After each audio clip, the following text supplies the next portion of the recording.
we can talk about Friday now. So it's Friday, it's a week out from surgery, and I went in today, and they took out the drain things, and it hurt so bad. It made me dizzy. I felt like if I had been standing up, I was gonna pass out. And like I said on my video, they showed me pictures of what they took out of my body and off of my body. It was just, I didn't need to see that, you know what I mean?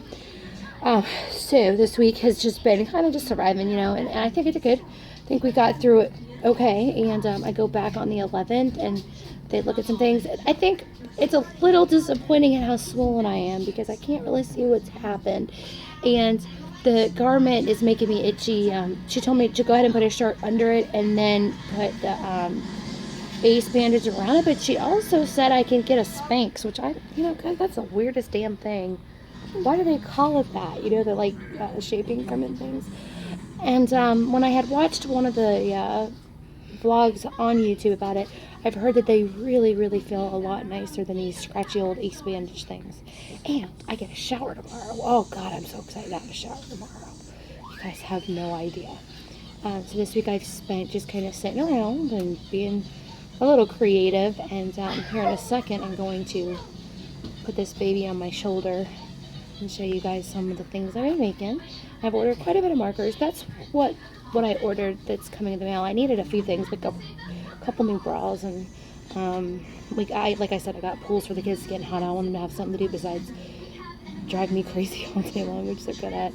And I had got like sketch pads and a lot of paper, and I got watercolor pencils, color pencils, chalk pastels and oil pastels and that kind of thing, because we're all been really interested in it, and I'd just like to see what I like to use. I really like the markers, and I have a set of the Copic or Copic, however you pronounce it, the lesser expensive brand, because they have like the big one, and then they have something called, they have a sketch, they have an original, and then they have the Chow, and I really like those because they're double-ended tips, and they have a brush and then like a chisel tip, and they're just like painting. They are so beautiful, and there's just something so satisfying about filling in a blank canvas. I don't know, there's metaphors there.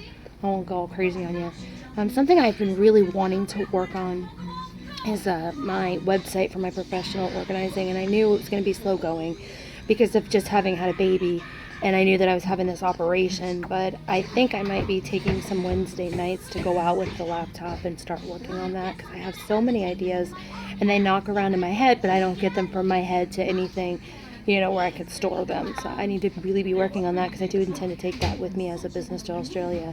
I kind of have an interesting idea that's very different than what most of them do, and I'll go into that more when it's, going on. And I'm gonna hit the pause and put the baby up on my shoulder. Alright, so a couple good things. I did get more bracelet volunteers. I asked on Ravelry.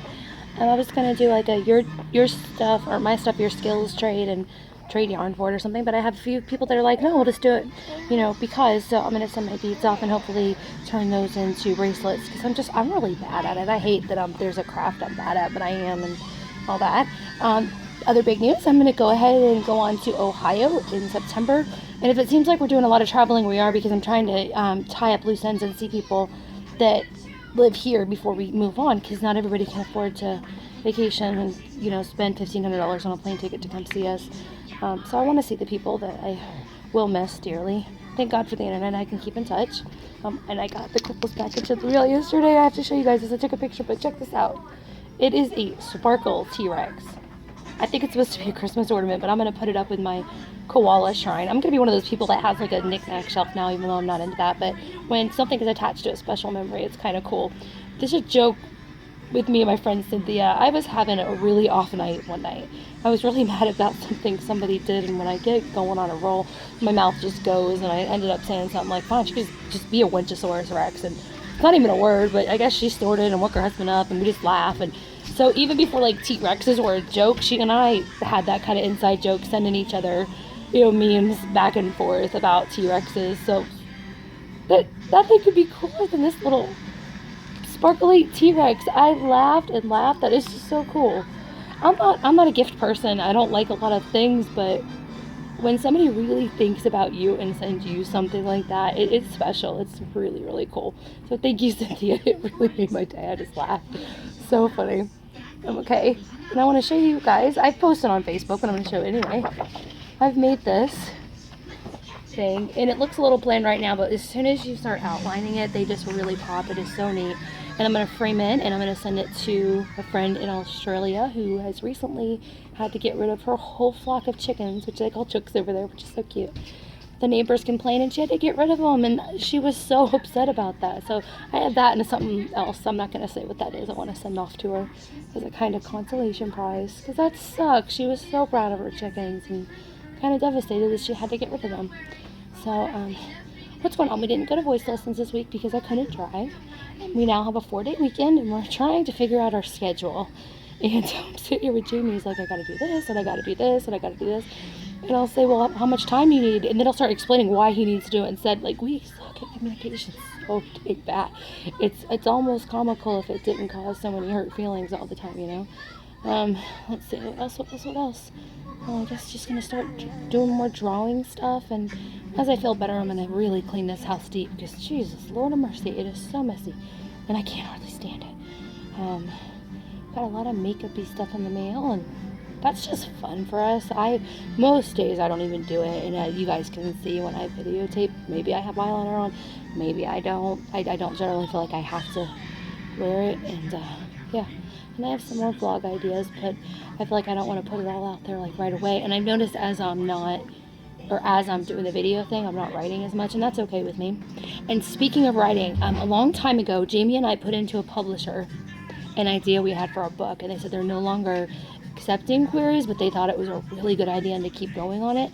And it's about nuclear power, so we're going to start working on that together. The plan is I have all my yarn ready to sell upstairs, but I didn't quite get through all of it before the surgery, so we're going to clear our room out and make a little office and start working on it together, because I know nothing about nuclear power, and I don't know if you guys know this, I've done a lot of freelance writing and been paid for it. It's going to be good because he can write it all out to explain what he wants to explain, and because I know nothing about it, I could be like, well, that's confusing, because the whole point is to put it out for a general person, not a nuclear professional, to explain what the power is and what the, risks, because, you can say nuclear power and people think that it's like nuclear weapons and what are we going to do about that, and people are very, very, very clueless on all the ins and outs and whatnot that it entails. So we're going to do a book about that, and after we do that, I think he's going to maintain a regular blog and do speaking engagements for people. The whole gist is to explain nuclear power to dummies, and I'm not like, talking down to people, but break down what it is, if I said non-nuclear or non-proliferation, a lot of people wouldn't know what I'm talking about, and that's a concern. People don't know that that's their concern because they don't know what the wording is for it, but it's a valid concern, and the environment's a valid concern, but that's with every amount of energy or every kind of energy we produce. So we're going to do all that to kind of keep him going on having things to offer once we get over there. And it's funny because he just loves it. That man can talk nuclear power for hours and hours and hours, and it's just so intriguing to me how all of us have our own thing that just piques our interest and we latch on to and we're passionate about. And that's me with yarn and charity and now arty stuff. I have no clue where that came from. It was just something that I wanted to do when I was, suffering heartbreak, and now I just can't stop doing it. It's so relaxing and so fulfilling and satisfying. Anyway, and on the heartbreak front, doing okay. I don't talk to that person anymore, and I don't know anything about what they're doing, and I guess it's better that way, because I don't know, just some of the things I did find out, I just don't want to know. It's better to let my more... I have a word here. More optimistic viewpoint of what may have happened or not happened. I like to let that fill in the blanks rather than the regular. Just not happy about it. There are times where it's like, you know what? You really let something good go because it was real for me. And as far as partners go, I can be a pretty damn good one. But you have to be able to keep up pace with me. I live a life that doesn't make a whole lot of excuses for itself. I want to get out there in the world and do things, not talk about them. And I know that's probably intimidating for people. And for so long, I have kind of pulled back on who I actually am in order to make people more comfortable. But here's what I know about myself, guys. I am a very driven person. I want what I want when I want it, and I want to make it happen. But once I get to that point, I have already put massive amounts of thought into the thing I'm going after. And the second thing that I think makes me a bit of a unique individual is I really do not put a whole lot of time into worrying about what anybody else is doing. Like the homeschool thing, I've had people be intimidated. Well, I say I homeschool, and immediately they're telling me why they don't or why they can't. And you guys, I will look at you straight in the face as a mother or a dad, and I will believe you are doing the best thing today that you know to do for your child. And it doesn't affect me if you don't homeschool. It doesn't affect me if you don't use cloth diapers. It doesn't affect me if you're not Christian. You are, in that moment, you have my respect until you lose it. That in that skin that you're in, you're doing the best thing for your life that you know to do. And I really do not judge people. I don't size you up. And I don't mean I don't, look at your life and nitpick it apart like so many people do that. What I mean is that I don't feel like you have to qualify for my respect. I will give it to you immediately until you give me a reason not to, because I think every human being deserves that. You are a very worthy individual, and until you prove me otherwise, and that's how I'm going to live my life.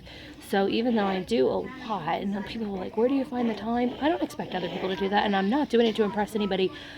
That's just who I am. That's where I find my happiness, and it makes me feel like at the end of the day I've lived my life the way I wanted to that day, not laying around on the couch and watching TV. I can't be like that. And to be in my life means you have to accept that about me, but you don't necessarily have to be that person. I guess as a partner, you would, maybe tire of it if you weren't that kind of person, but Jamie's been the same way. And there's a lot of men out there that are the same way, that want to get out and do a bunch of things, and that could just be trying a new, way to garden, or building something out of old pallets, or just something stimulating for the mind that you've accomplished something that day or interacted with a new person. That's kind of how I roll, and I don't know. I think that intrigues people at first. When it comes to me being like a girlfriend or, a romantic interest that I went through, I think that intrigued them at first. But then it gets exhausting for some people because they're like, yeah, I want to be like that too. And so I personally get excited. I'm like, yeah, let's do it. What are you thinking about? And then, 2 months down the road, that idea that they were so keen on getting you on the bandwagon with, they're like, well, I don't really want to do that. But they feel the pressure from you. And I'm like, but that was your idea in the first place. I can support you and cheer you on, but make that decision. Well, I changed my mind. I don't want to do it anymore. But I think that people don't want to do that. They feel like once they've said it out loud that they're going to do this thing, that they've obligated themselves to do it. And I don't have time for that, guys. I don't have time to follow your agenda. All I have time for is that today, in the place that you're at right now, whatever you're trying to accomplish, if you want to talk to me about it, if you want, brain to pick about it, if you just need a cheering section or anything, that's what my purpose is for the people in my life. I'm not a moral compass. I'm not a guide. I'm not a mother to you. Well, I am a mother, but you know what I mean. I'm not your, authority. I just want to be in your life and witness it and go along with the ride and be happy for you. Because I think that might be my favorite thing is, go you. You did this thing I know nothing about, but you're so proud. I'm so happy for you. And so I love living my life like that. It's like Christmas every day when somebody's excited. Like, you know what I got? Not last weekend, but the weekend when we were at the beach, I got a message that says, I have something to tell you, and I won't say who it was from because that's her news to share, but I knew it was coming. She is expecting her rainbow baby. So, I don't know, I was like so ridiculously excited, and I've never met this person. I just know her through Jamberry and through Infilos, but that's my thing, guys. People message me and tell me these like amazing things happening to them. It's like, I don't know, it almost feels like it's happening to me. I just get kind of happy and excited over it like a kid. Anyway, so that's what's going on this week, and I love this vlogging thing, guys. I really, really like that. So I think I'm gonna just keep up with it. It's really fun. And I'll put some more kids in it eventually. Right now they're just irritating. You don't want to see it. So you guys, I hope you have a great weekend. I'm planning on it. I'll see you guys soon.